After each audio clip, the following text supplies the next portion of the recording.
right, continuing on, we're now on I think we're on part 6, I want to say, on the feminism teaching. So if you want to follow along, you can go to creationliberty.com, type in the word feminism, Feminism. You type that in the search bar, and you'll get the article called Feminism, Satan's Plan to Destroy Your Family. And or if you're listening by YouTube, you can also click the link in the description, and that will take you roughly to where we are today. And so now we're on the section called Exposing the Truth Behind Domestic Violence. And I want to make sure that it's not really a correction, but I wanted to make sure I added one thing for people to understand what I was saying when I ended last week. And I talked about how there was a rapist, raped a woman, she had a baby, and I said, should he be liable for child support? When I said no, and I talked about the charity, I wanted people to understand in the context of our American government and the way it's set up right now. And the reason I couldn't talk about that too much at the time is because we're going to go into it as we go through this. I'm not saying that a rapist should not be held accountable. He absolutely should be, okay? And in the Bible, if you go back to the Old Testament, when God set the law for the Jews, if there was a rapist who had committed the crime, if she belonged to someone else, she was betrothed to another, that means she was going to be marrying someone else, or if she was already married to someone else, he was executed. But if she wasn't, he had to end up taking care of her for the rest of his life. And so I'm not saying that a rapist should not be held accountable for his actions. I think he should, okay? And I don't think the correct result is to throw them in jail, because all that does is it makes the taxpayers pay for his food and clothing and shelter and electricity and plumbing and everything else, okay? All we then have to end up paying for rapists, right? But rather, he should be forced to work and pay to provide for her and the child for the rest of his life, certainly. But in the current system of government that we have, our current court system and the way it's working, and the biases that are set up against men, we can't reasonably do that until we fix some of the initial problems with women being able to drop one word, even in a lie, and destroy a man's life without having any evidence whatsoever. And that's what we're going to see here in just a moment. So, starting here, I want to give the U.S. Department of Justice definition of domestic violence. They said, quote, a pattern of abusive behavior in any relationship that is used by one partner to gain or maintain power and control over another intimate partner, end quote. Now, that sounds fairly reasonable, although most of the reason they've changed it to the word partner, I don't think at all has been to protect men, but rather to protect gays and lesbians. So that's kind of sickening when you really think about it, but that's probably why they did it. But let me go to law.com's. It's come from what they call the People's Law Dictionary that was made. They have a definition of domestic violence, and let's listen to this. It says, the continuing crime and problem of the physical beating of a wife, girlfriend, or children, usually by the woman's male partner. Sometimes a woman's dependence, low self-esteem, and fear of leaving cause her to endure this conduct or fail to protect a child. Prosecutors and police often face the problem that a battered woman will not press charges or testify due to fear, intimidation, and misplaced love. Interesting. You didn't hear anything about men being abused, men being the recipients of domestic violence. That's because there isn't, really. Now, of course, to their credit, I will say there was a part that they put in parentheses as an afterthought, where they said, quote, although it can also be female violence against a male, end quote.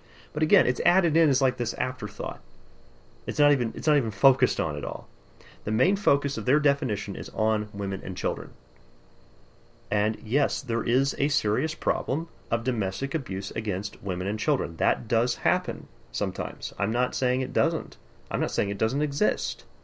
What I'm pointing out is that men are typically excluded from these definitions.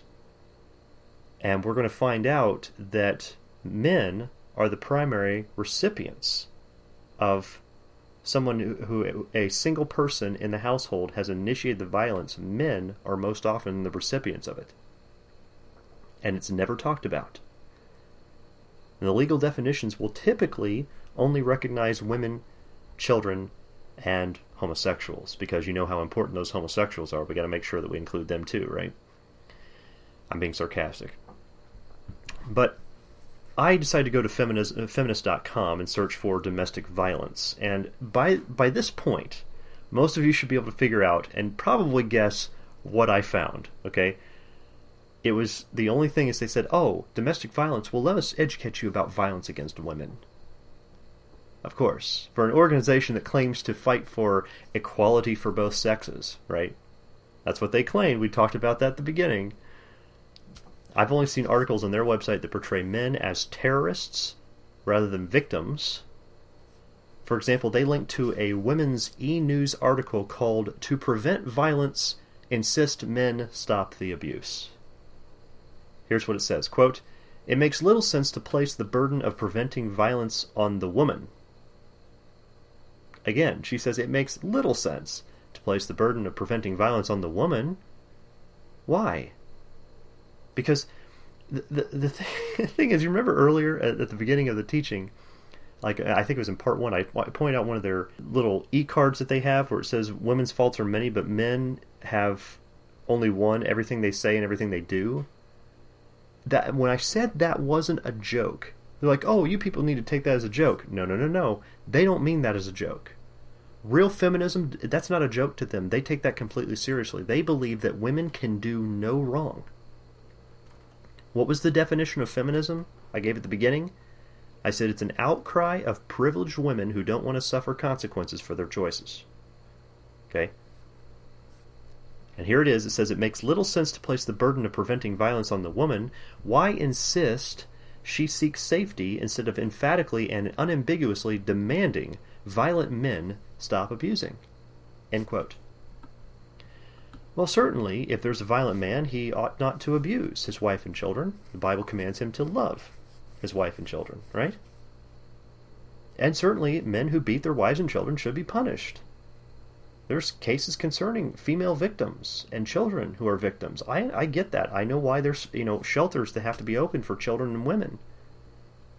And certainly we should insist that people stop abusing one another. I have no problem with that either. But what the mainstream media and feminism, who are both seem to be working together in tandem, what they don't tell you is that many studies have discovered that not only are women just as guilty of domestic violence as men, because more often than not, in most cases, it is the women and men who are both equally guilty of abusing one another. That's what most often happens.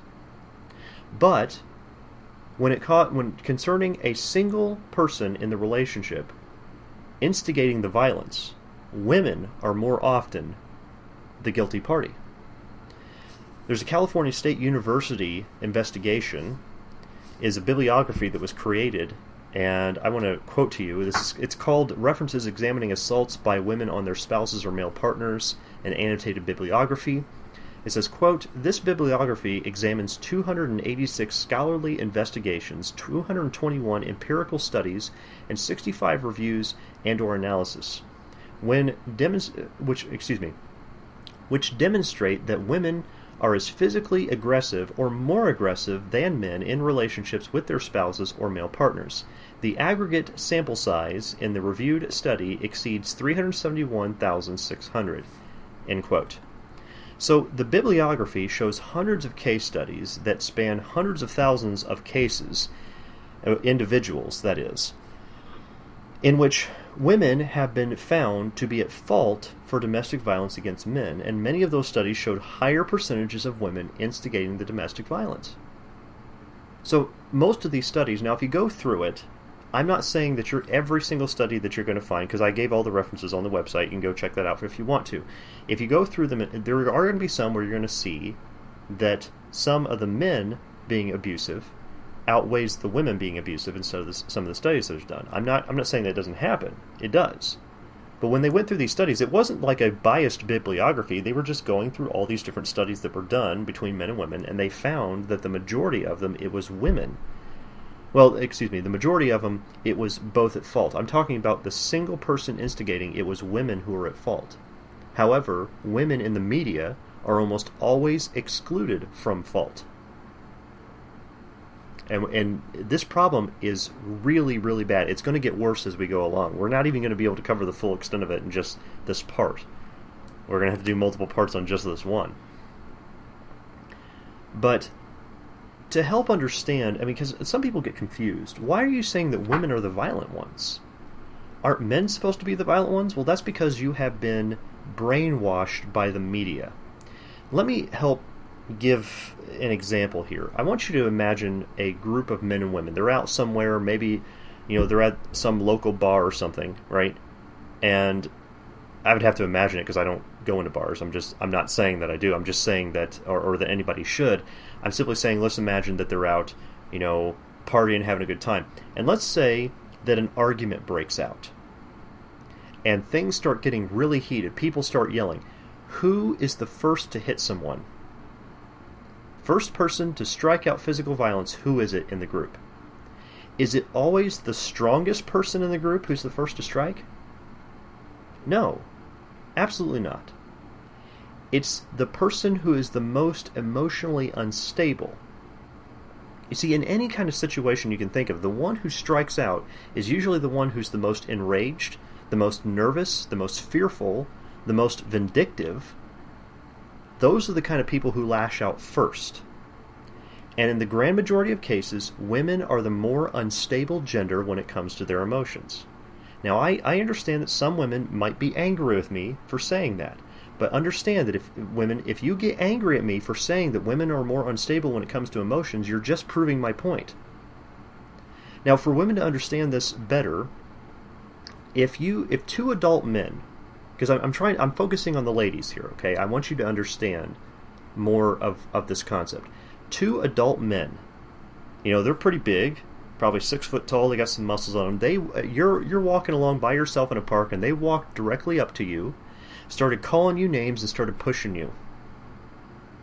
Now, it would be a reasonable and normal reaction for you to get out your gun or get out your pepper spray, whatever you got on hand, or if you're some government-reliant stooge that doesn't believe in using a weapon for self-defense, then just hit them with your purse. They think that's going to do something. Well, you see, that would be a normal reaction for you to have in self-defense, right?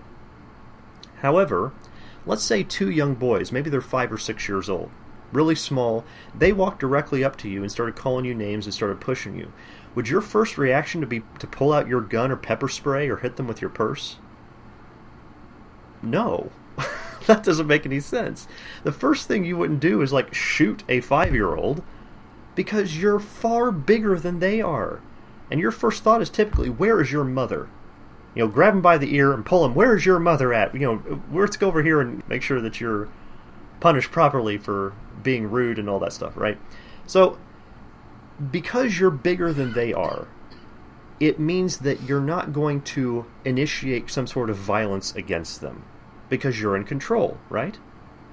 That is how it is between men with women in most instances. Now, I know there are some evil men out there who do wicked things. I get that. But in most instances, men know they have the power, so they don't use it to physically beat up on women or little girls. They don't typically do that, okay? And there are bullies out there that do that kind of stuff. I get it, okay, because they get raised in a household where they're not educated properly on that stuff. And a lot of the bullies you see in schools and things like that will do that stuff, man, they got some serious home problems. I can tell you that for sure. That's a long other subject. I don't want to get into it right now because I'll get off on a rabbit trail and I will chase it far. So, anyway, the point being is that women more often will physically attack a man bigger than she is if she's emotionally angered for some reason. The obviously stronger and bigger man usually doesn't see any kind of need to use physical force against someone that's smaller than he is. Okay?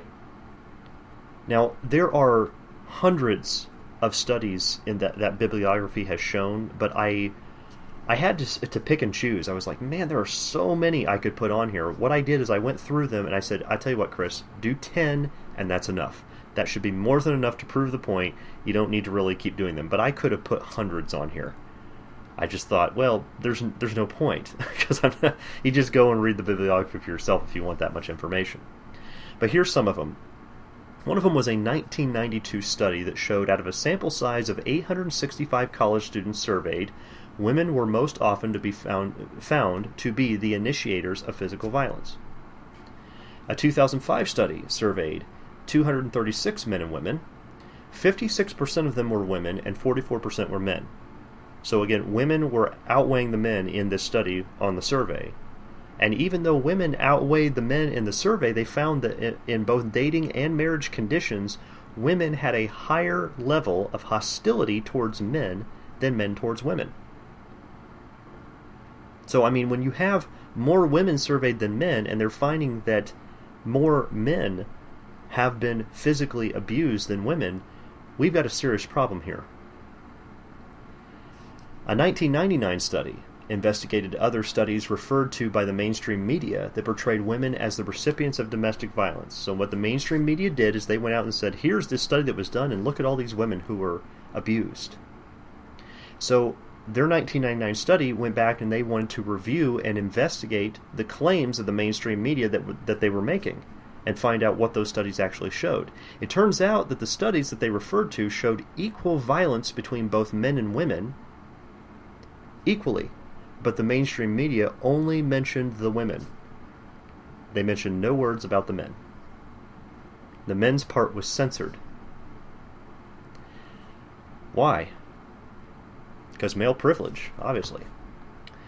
A 2006 study surveyed college students, 457 men and 958 women, about alcohol-related violence, and despite the fact that twice as many women were surveyed, because that's a huge amount more women than men, it was 26% of women reported being victims. That's about 1 in 4.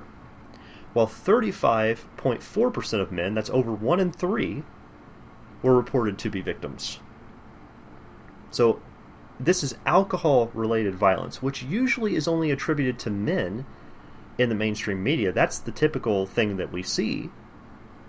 What they found in their study was that college girls are much more likely to be violent when drunk.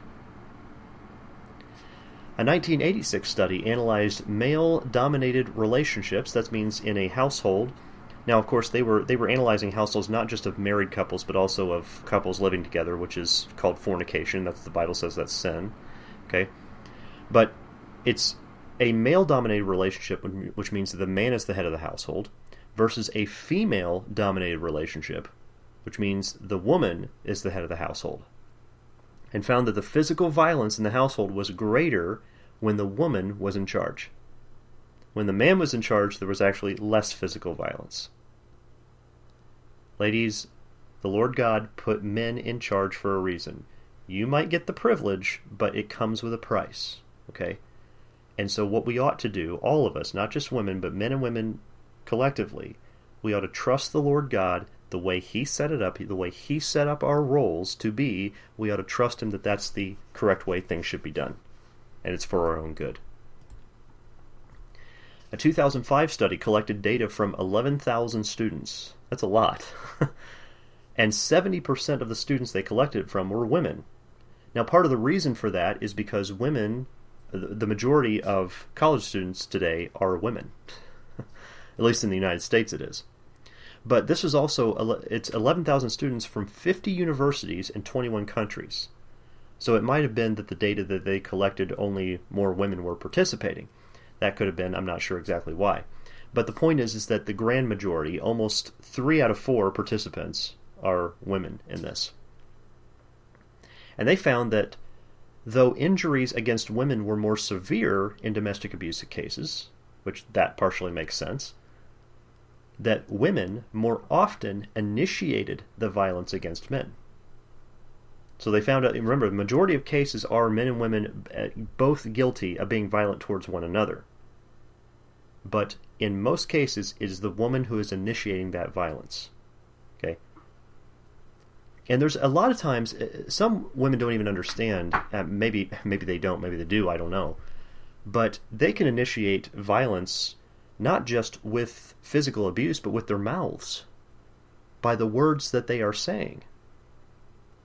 And I've known some women personally who do that kind of thing, who just keep opening their mouth and keep opening their mouth and do not know when to shut up because they are going to cause some problems.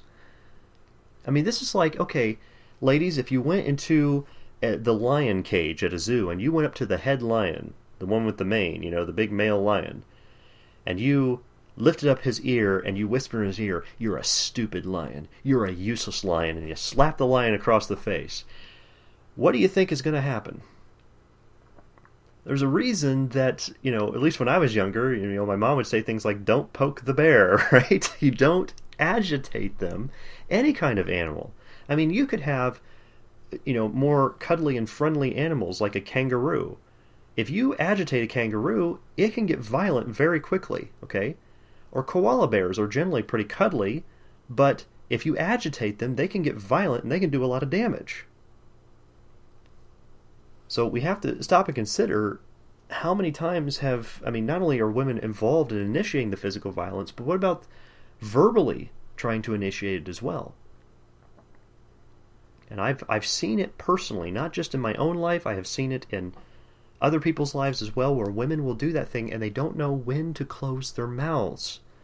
Be wise. Pick your battles wisely, okay? And make sure that you're understanding that the feminine position, at least in the Bible, is to reverence your husband. So be understanding with him. And if you'll do that, you might be surprised what you get in return, okay? Now, I realize there are men out there who will be unreasonable with their wives because they're not loving their wives as they're supposed to be, biblically, as they're supposed to be doing. I get that. But I've seen a lot more men being willing to be reasonable with their wives or girlfriends or whatever it is, and she is sometimes just loses her mind. I've seen it so many times. I'm just saying, everything I've seen the media tell us, what I've witnessed in my own personal life being around men and women, I've seen the exact opposite.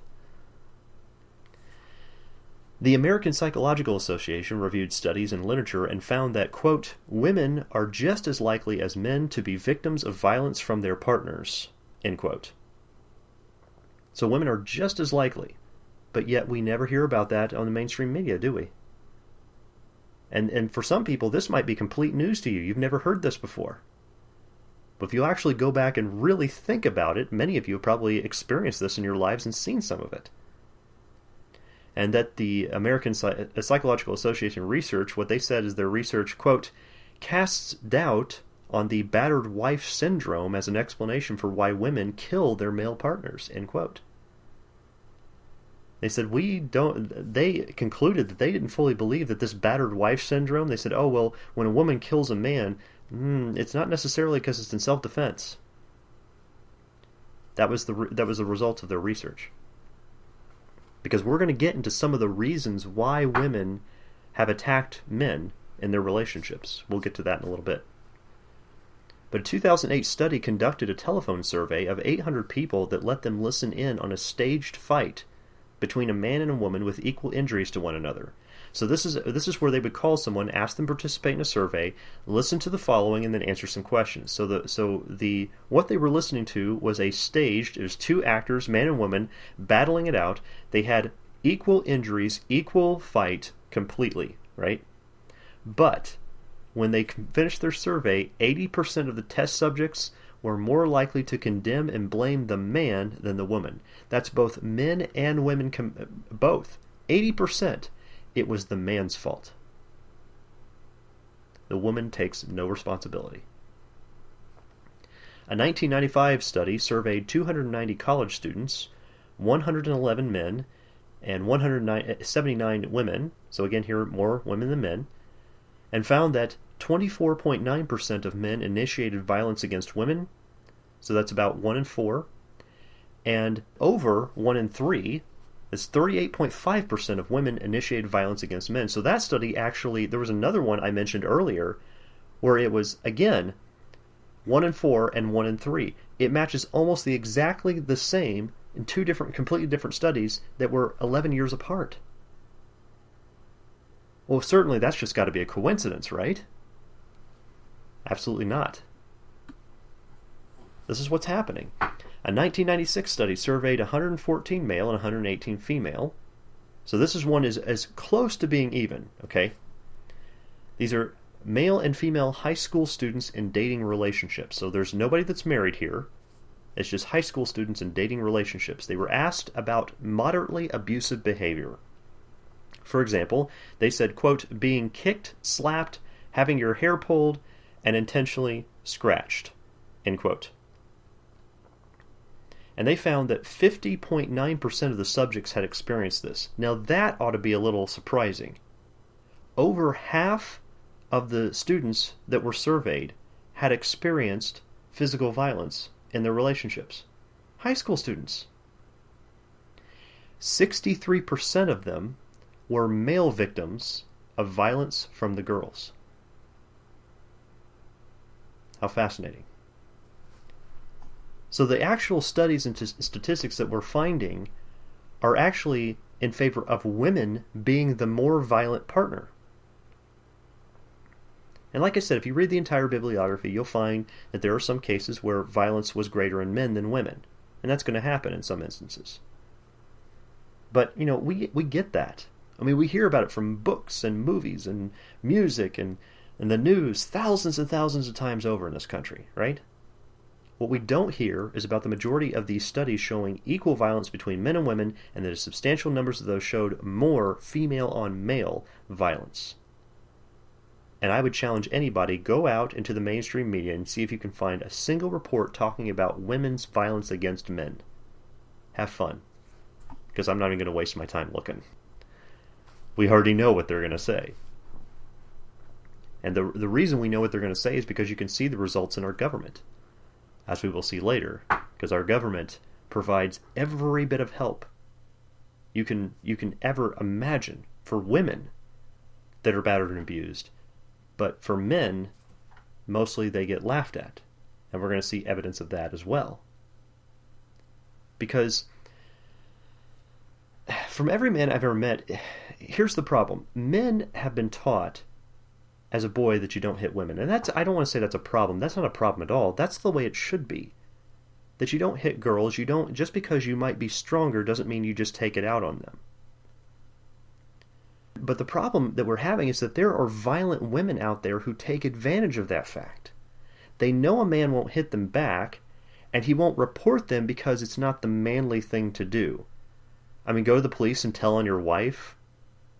What are you, just afraid of a girl? You see, that's the way they get treated, and that's the way that he is portrayed.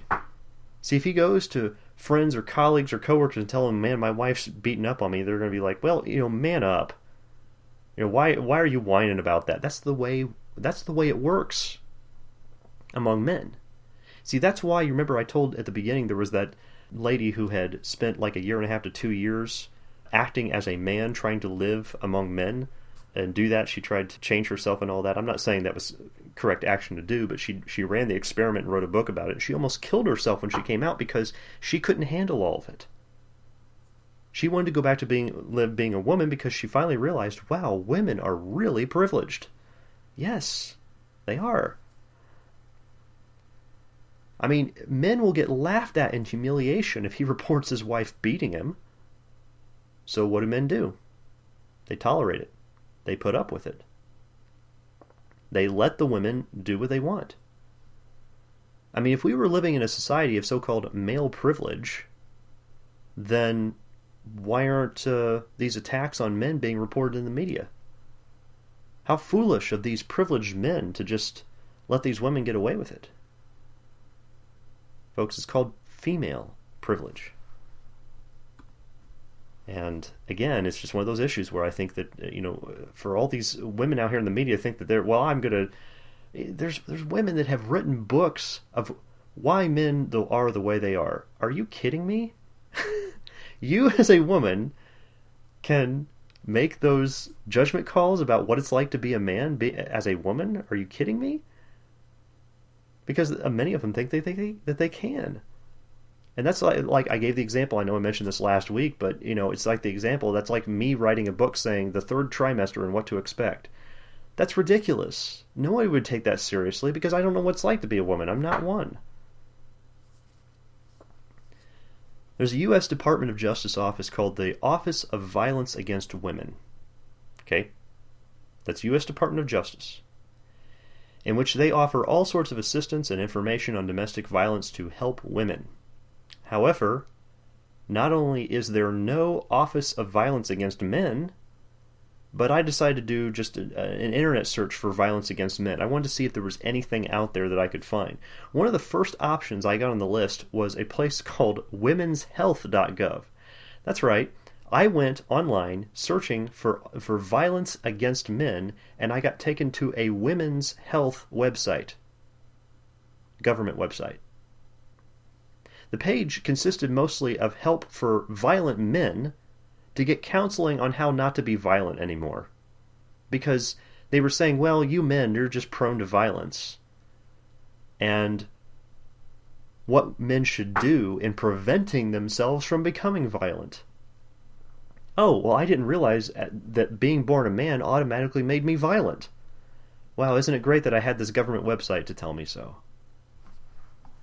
I'm not making this up. This is exactly what I found. The U.S. government assistant website for women. They have a section on it called Men's Health. And it spends most of the page talking about how violent men are. And there's a very small section which addresses violence against men. Very small. But you'll find it if you look closely. It never mentions women being the instigators of the violence. Wait, what? That's right. There is violence against men, but what they do is they presume that the violence against men is coming from some other man in the household. Like, for example, you're a teenage boy and your dad's beating you. See, they're presuming that women can't be violent. See, that's the men's health section on the U.S. government website that's meant for women. Welcome to male privilege, folks. In fact, it ends by telling men that they should find out more information about controlling their presumed to be naturally violent and rape-like urges by going to the women's section on violence against women. Here, I'll quote it to you. This is from the U.S. Department of Health and Human Services. Under Men's Health, it says, quote, womenshealth.gov's section on violence against women will provide you with information on dating and sexual violence, stalking, and elder abuse, including specific resources on how to get help, end quote. And getting help, what they mean by that is, it says violence against women. So that getting help is referring you to a batterers program. A batterers program is for you to figure out how to not be violent anymore. Because it's impossible that women could be violent to men, right?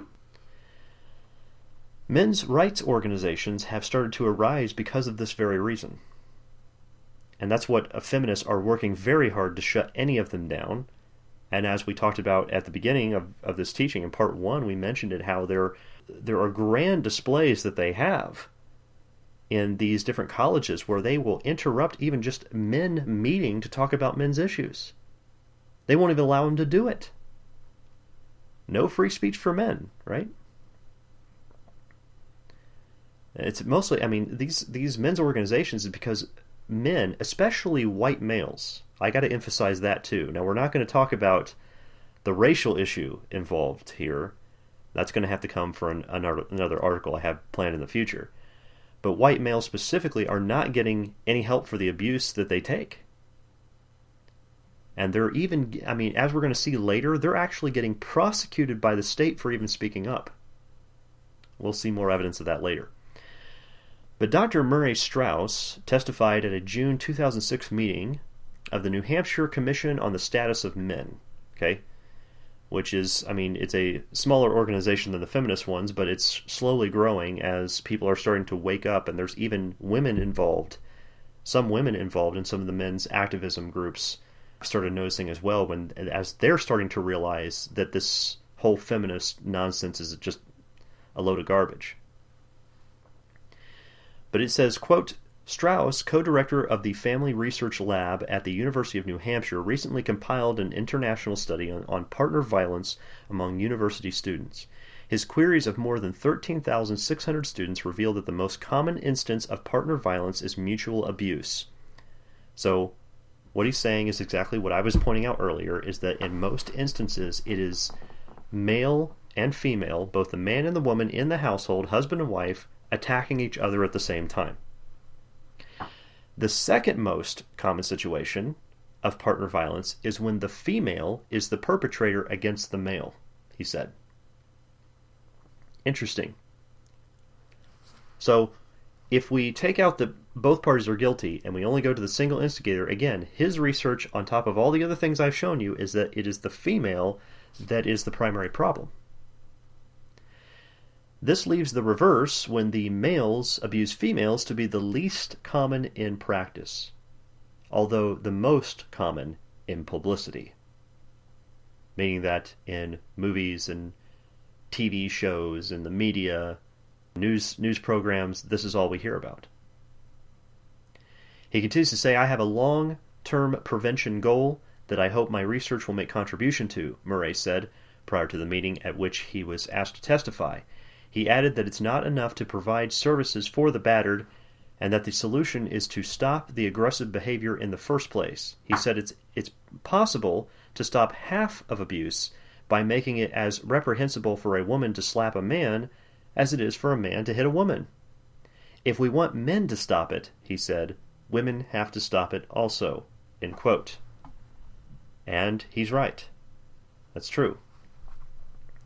In the U.S., domestic violence against women is the least common case. Okay, I don't know if that's the way in every country or not, but over here, with all the feminism as it's going on, it is. Its most instances, again, are men and women harming each other, but women are more than twice as likely to be the sole perpetrators of violence than men because Strauss's study numbers, the specific numbers, were 13,601 students surveyed. Okay, that's a lot. Most of which in the survey were women. It was 71.5% women and 28.5% men. This was 68 universities in 32 countries around the world. He found that the mutual violence that was both men and women physically attacking each other accounted for 68.6% of the surveys, so almost 70%. Of the 30% left over, roughly 30% left over, it was men-only violence 9.9% of the time, and women-only violence 21.4% of the time. Women are violent against men over 2 out of 3. But you know what the feminists are going to say to this? They're going to say, well, the issues of violence is in self-defense. That's what it was. Meaning that a woman can never do anything wrong. That's always, what it comes down to, right? But these statistics, all they were doing was simply asking the basic questions about experiences with violence instigation, like, who initiated? Did you initiate it? Did someone else initiate it? And dating circumstances. And this was all, done with privacy involved. And it is the women who initiate more than men in abuse cases. Now, in marriage, most cases show about equal violence from men and women. A lot of times, marriage, it's the dating where a lot of it is coming from. The numbers tend to even out more when it comes to marriage. So, even preventing violence, marriage helps to prevent some of the violence. Okay? That's one of the things. But again, even if in marriage both parties are guilty, the victim status is almost always given to the woman by default. Even if the woman has seriously injured the man, we're going to see that later too, the woman will almost never have to suffer consequences for it. Why? Because male privilege. So what are some of the reasons for physical violence in dating or marriage? Well, according to a study that was done by Claxton, Oldfield, and Arsenault in 1999, a sample of 168 actively dating female undergraduates. Now, they analyzed these women because they had been proven to have initiated physical aggression towards their male partners, and they asked them for what was the reasoning, why did you do it? And the most common reason they listed out was, quote, because partner was not listening to them, end quote. So the typical line we're fed in the media is, for example, take rape cases or abuse cases or anything like that. And we're going to cover the rape issue later. Because later on we're going to find out that men being raped is actually more prevalent in our country than women being raped. Yeah, there's. I'll show you the statistics. I'll show you the studies that were done. You'll see for yourself. A lot of people, that might surprise some people, but you need to find out the truth. And you just keep listening to these. We're going to get to it one step at a time, but there's a lot of information to cover. But, what do we understand from what the media tells us? Okay, women, they don't report rapes, they don't report abuse because, well, they feel like they won't be believed, or they feel like somebody's going to bring retaliation against them, or they don't think the police will do anything, or they won't believe them, right? That's what we hear all the time. And that's interesting because a 2005 study by Felsen and Pear analyzed data from the National Violence Against Women Survey. So they took that data and analyzed it specifically and found that, quote, male victims are particularly reluctant to report assaults by their female partners, end quote. Huh. So the very thing that's claimed in the media about women is actually happening to men. And the reasons, I mean, what reason can we give? Why aren't they reporting their female partners? Well, their study said, quote, fear of reprisal, thought that the police could not do anything to help, and charges would not be believed, end quote. I mean, why are men fearing reprisal from women? In most cases, they don't. They don't fear reprisal from women. What they're doing is fearing reprisal from the state. Because like I said, as we're going to see later, that even speaking up, even reporting something like that, often he's the one that will get arrested. And all a woman has to do, if police arrive on the scene, all she has to do is say, he started it, or it was self-defense. Whether or not it's true, she could lie about the whole thing, not say one bit about her part in it, and whether or not she was involved, the man is automatically arrested. We're going to see that later. And there are women who purposefully take advantage of men because they know men won't retaliate, or at least they believe men won't retaliate. That's what they believe about it. A 1997 study by Fibert and Gonzalez surveyed a sample size of 968 women, documenting reasons women gave for initiating physical violence against their male partners, and found that, quote, women appear to aggress because they did not believe that their male victims would be injured or would retaliate. You know, I just smashed a plate over his head. I thought he could take it. Women also claim that they assaulted their male partners because they wished to engage their attention, particularly emotionally. End quote. Okay. I want to engage with him emotionally, so I'm going to hit him over the head with a frying pan. Yeah, you're going to engage with him emotionally, but you're going to emotionally distance him. I mean, what a fantastically brilliant way to emotionally connect with your husband or boyfriend. Just beat him up. That makes sense. What if we said that the way to connect emotionally to a woman was to beat her up? I mean, that's the way they do it in Islam. I mean, Muslims, I mean, if there's a disconnection between the husband and wife, he's taught to beat the wife. Just type in the word Islam, I-S-L-A-M, into the search bar at creationliberty.com. You'll find an article called Islam, a Religion of Terror. I show in the Quran where that's exactly what they're taught to do. And from their own testimonies. I give testimonies from high-ranking, high priest authority Muslims who say that exact thing. But if we said that, you know, that to emotionally connect with a woman, you need to beat her, that would cause riots in the streets from all these social justice warrior smurfs running around, wouldn't it? There would be fires and people would topple cars over such things being said. But if anyone says that about men, well, you just accept it or you ignore it, or you just laugh at them for not taking the punishment, because male privilege. So, I wanted to emphasize that these women are saying, what they're saying by their excuse to saying, well, I was trying to engage with him emotionally and I didn't think he would retaliate or he'd be injured. What they're saying is that they know that the men won't hit them back. So they take advantage of them. So what they do is they know that men are loving enough and careful enough with her not to harm her, and so they take advantage of his loving and caringness toward her and abuses him. How sickening is that? I mean, how cowardly is that? She has her safe space where she can abuse him, and he can't hit her back. Otherwise, I'll call the state, and they'll come arrest you. Again, what's feminism, folks? The outcry of privileged women who don't want to suffer consequences for their actions. Now, I mean, I know of women who would treat their pets with more decency than she would treat a man. I mean, it's amazing. Do you think the way to emotionally connect with your dog or your cat is to beat them? Is that how that works? They wouldn't do that to their pets, but they would do it to a man to achieve the same goal. Anybody seeing a little hypocrisy here somewhere? I mean, any mother or father out there who has multiple children, and when I mean multiple is because they'll get in an argument, right? Someone not listening isn't a sufficient excuse to hit someone, right?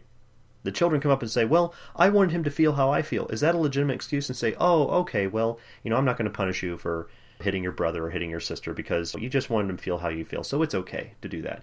If you did that in your household, there would be fights breaking out all the time. Parents, you know that. But yet we have so many parents that are showing through their yelling rage to one another, men and women both, yelling and screaming at each other, throwing things at one another, hitting each other. They are giving their children that example in their household and then expecting their children not to do the same. What a bunch of hypocrites.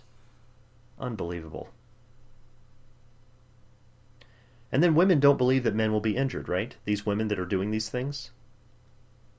How hypocritical are these abusive women to want to engage in a man emotionally when they can not only physically injure them, but they're sure to do some emotional damage? I mean, why is it that a woman, or let's take it this way. If a man and woman are discussing something and he smacks her across the face, you have just instantly created a deep chasm between the two of you that's going to take a lot of time and trust to rebuild. It can be done with patience, but you have just created a huge chasm that you're going to have to, you destroyed the bridge, so you're going to have to rebuild it. It can take many years. Why is it that women think that men don't react the same way? Like, well, they're tough. Just because men are tough doesn't mean that they don't feel as well. Why is it that a woman thinks she can slap a man across the face and she won't have to suffer the same consequences? And then you wonder, why are there so many single moms out there? Is it just coincidence? But it's always the man's fault, right? As we've seen, all the evidence we've seen so far, it's always the man's fault, right? You start to wonder now, don't you? But again, it's women that, on average, 2 out of 3, they're the ones filing for divorce, right? Now, I don't want people out there to think that men don't physically get injured by women. It happens quite more often than you would think, okay? And as we saw earlier, most men won't report the female violence. But it has been found in the studies. The U.S. National Library of Medicine published a study that found a significant amount of emergency room injuries. They surveyed the hospital over the course of 13 weeks. And here were the results on female domestic violence. The study is called The History of Domestic Violence Among Male Partners, presenting to an urban emergency department. Quote, of 866 male patients interviewed, 109, that's 12.6%, had been the victims of domestic violence committed by a female intimate partner within the preceding year. So that means that this is not the first run-in they've had with women beating them. Almost 13% of them had it happen before. Victims were more likely to be younger, single, African American, and uninsured. The most common forms of assault were slapping, grabbing, and shoving. That's 60.6% of the victims. That was the most common form. Okay. These, if it gets worse, it says they were followed by choking, kicking, biting, and punching, 48.6%. This is coming from women, right?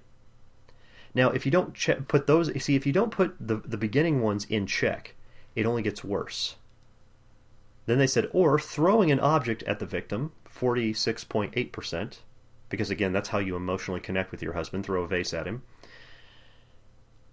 37% of cases involved a weapon. Yeah, like a kitchen knife. Almost, I mean, you have to understand, these male patients, okay, these male patients had been involved in domestic violence. And this is women who are attacking them to the point to where they have to go to the emergency room. That's what I'm trying to get across to people.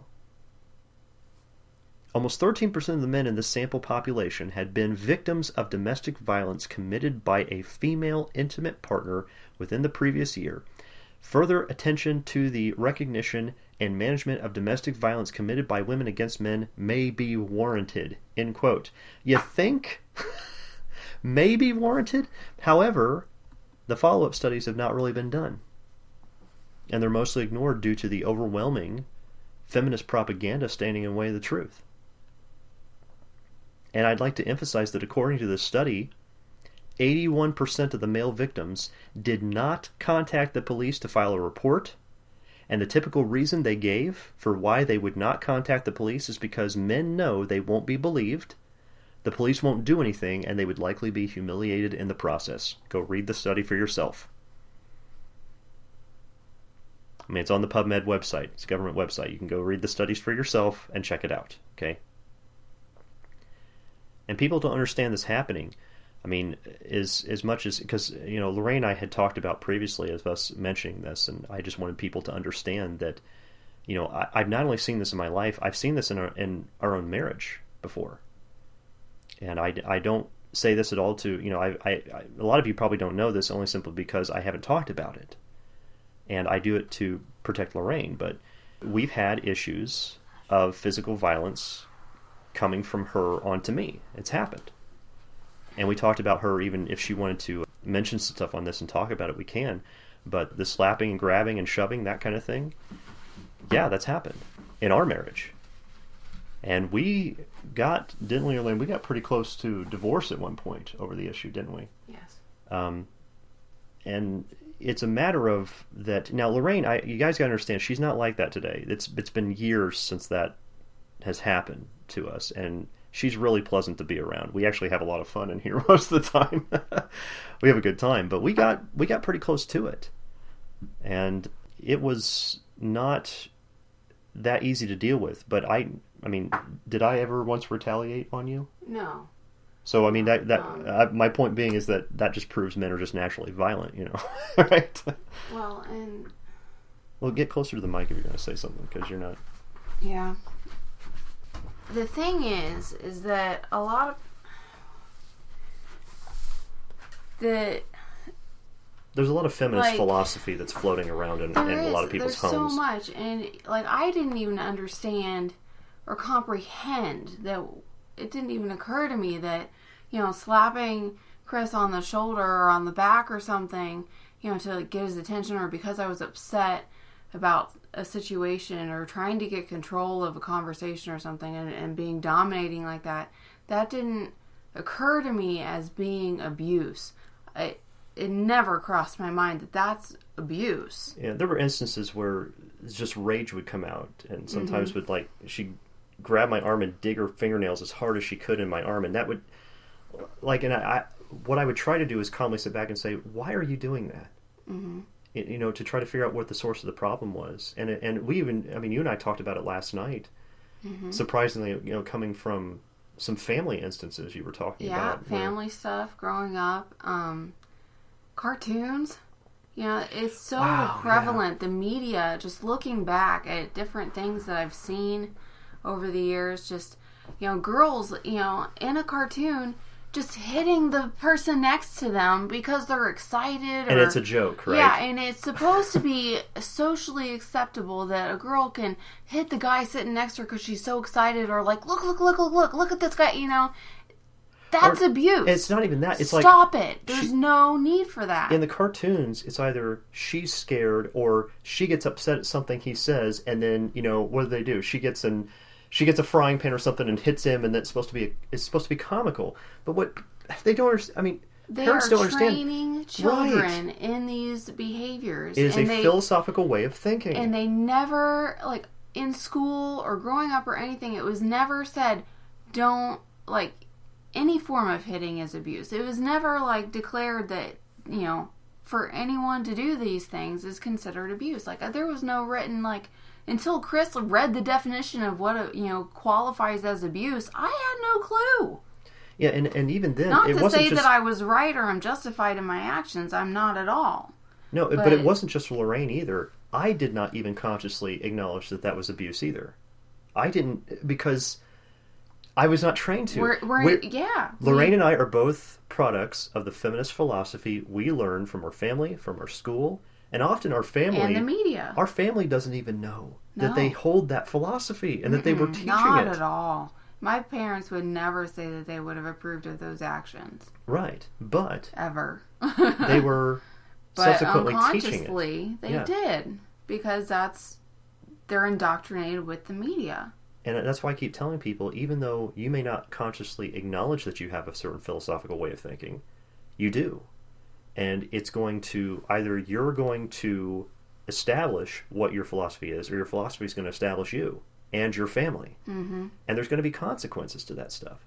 So I'm saying, we're not talking about this to sit here and embarrass Lorraine in anything, because I've done my share of wickedness in my life too. It's not, we all have, and every one of you listening have too, but it's rather that hopefully this may be able to help someone else. Aware of what's going on and make those changes. And that it is possible for two people to get along. Now, like I said, we were on the verge of divorce over issues like this, because, we had to really sit down and talk it out, but it's a matter of it's not that... It was also largely a matter of the roles that God had set forward in the household. Right. Like, that Chris is the head of the household, not me, and whatever he wants, I need to be subjective to. And I would say we've both been happier taking on our roles a little bit more. Right? And to say, okay, Chris is the head, what do you want done? Right. And then, but that is... we're also trying to show people that you can get through it. Two people can work it out. And we're still working on stuff. I could guarantee you there's still issues. Two major things that I think has really changed us dramatically. One is the doctrines of Scripture, is the Lord Jesus Christ and the Bible. Because if we didn't have that, we wouldn't have gotten through all this. No. And number two is the investigation I did on some of the truth of what's going on, exposing the bad philosophy that we had. So it's both of them. With this article has come a lot of change. Yeah, it's both of those things that have just... Our household has drastically changed, but I think it's been for the better. Much. We've had we actually enjoy our household so much more now. Much more. But one of the things that, if you remember, like when I told you when we got married, my number one thing is no lies. Yeah. We're going to have absolute honesty in this house, no matter what, and that's been part of the struggle. Well, right? It's a huge struggle because it requires a lot of self-honesty, and that's not something I was very good at. Yeah, and well. Or even self-acknowledgement of what you're really thinking, what your real motives for things were, as opposed to just the shallow reason. Right. And I think it's because of the grace of the Lord Jesus Christ that He's made me open to self-reflection and self-judgment. And so I think what's really important in order for a marriage to stabilize and be healthy, I think the most important factor is to have a man who understands that, who's foundational on the Bible and understands those things. Because without that, it is very difficult to have a properly working marriage. Because again, the woman's in the position where she has to follow the leadership. So and with today's society, she's trained that she needs to take the reins because the man doesn't know anything. He doesn't know what he's doing. Yeah. That's the way they teach it. And so the Man's thing is... just an idiot. What does he know, right? Now, I'm not saying our marriage is perfect by any means, don't misunderstand. We still have problems we still have to work out. And we still have that chasm that's being rebuilt from some of that stuff. But it takes time. But hopefully we're an example that it can be done. So I don't want people to lose hope that it's not like I hit him with a frying pan. That's right. Yeah. Otherwise, I wouldn't be conscious enough to. I wouldn't be conscious enough to work it out. So I just wanted people to make sure we understand that. So thank you, Lorraine. I appreciate you making those comments on that. But let me go ahead and continue here, folks, just a little bit more because I want to get into. I just want to cover a few more of that California State bibliography, because I added a few more in here that concerned this topic as well. There was a 1997 study that surveyed 225 college women and found that 55% admitted to initiating physical violence against their male partners, and the most common reason they gave, she was frustrated. Okay, well, let me reverse the role and say, if a man hit a woman, like he gave her a black eye, and they're like, how'd you get the black eye? Oh, my husband was just frustrated. People would be appalled by that. But for some reason, I would have to say probably the reason is male privilege. Women can hit men because they're frustrated, and it's fine. It's accepted, right? A 2007 study surveyed 446 dating college women and found that 32 admitted to initiating physical violence against their male partner. And what reason did they give? Well, the most common reason was being angry and poor communication. Okay, so a man gives a woman a black eye, and they ask her, why, where did black eye come from? Oh, my husband was angry, and we just weren't communicating. But when it's about men, see, like, as soon as I say that, some of you think about the woman, and you're like, oh, wow, that's horrible. But why is it okay with men? Why is it okay for women to do to men? It's almost like inwardly we have been so trained and programmed that it's almost like we don't even care as much when men are mentioned in this. A 1989 study surveyed 103 male and 99 female undergraduates for their opinions on physical violence in relationships, and found that, quote, a significantly greater percentage of women thought self-defense was a legitimate reason for men to be aggressive, while a greater percentage of men thought that slapping was a legitimate response for a man or woman if their partner was sexually unfaithful, end quote. So, what does that mean? Well, first of all, women thought it was acceptable for a man to hit a woman if he was defending himself from her. However, as we're going to see later, that's not the case. There's a reason why, even though they might feel that is a significant reason, in reality, what happens is that men are the ones that take the brunt of the punishment if he does defend himself. Self-defense for a man is called abuse. Self-defense for a woman is called justified in our media and our government and the court systems. But you see, they thought, men said, well, the only time you should hit a woman if she's sexually unfaithful. Oh, even then, I don't think it's legitimate. You may want to, you may feel like you want to knock her head off, but that's not a legitimate Christian response to any of that stuff. Again, a lot of it is, I mean, it's a hard situation to deal with. And on top of that, when you have someone, I mean, if you have someone who's unrepentant of it, I mean, you could have somebody that's repentant of it, and what does the Bible tell us? That if they're repentant, we ought to forgive them. Forgive them 70 times 7, right? Many, many times a day, if we have to. Because the Lord Jesus Christ forgives us in that same way. So we have to stop and consider that. So it's a difficult situation to deal with, but it's, again, why did God allow divorce? He said because of the hardness of your hearts. If your hearts weren't so hardened, you could work it out. Okay? And we're going to, and once we get towards the end of the teaching, which is going to be many, many weeks from now, but I'll start to give some suggestions on how people can work some of those things out. Because we'll go over the biblical role of men and what women can do on their end, that kind of thing. We'll cover all that later. But I think, yeah, I'm looking at it, and I think that's probably a good place to stop for now. Because next week when we pick up, we're going to talk about more of the reasons, some of the reasons women had done these things. We're going to talk about things that happened when men called a domestic abuse hotline. What happens to men when they call them? Because when I talk about all of them getting laughed at and humiliated, oh yeah, we're going to see what happens when they call domestic abuse hotlines. We're also going to check out some things you'll find from different countries and things that they're saying for a men's domestic abuse hotline. What happens, what kind of services they offer, what they mention to men, what they tell men they ought to do. And all of it has to do with them being the violent perpetrators And so we're going to see that not only is that happening, but next week we're also going to cover how that the laws that have been created to protect women in domestic violence cases have actually increased the amount of homicides in the country. We're going to cover all that next week. So did anybody have any questions or comments about anything we talked about today before we close? Well, thanks for joining us, everybody, this week, and may our Lord Jesus Christ bless and protect you all as you seek to study His Word and glorify Him in all that you say and do, and God willing, we will see you next week.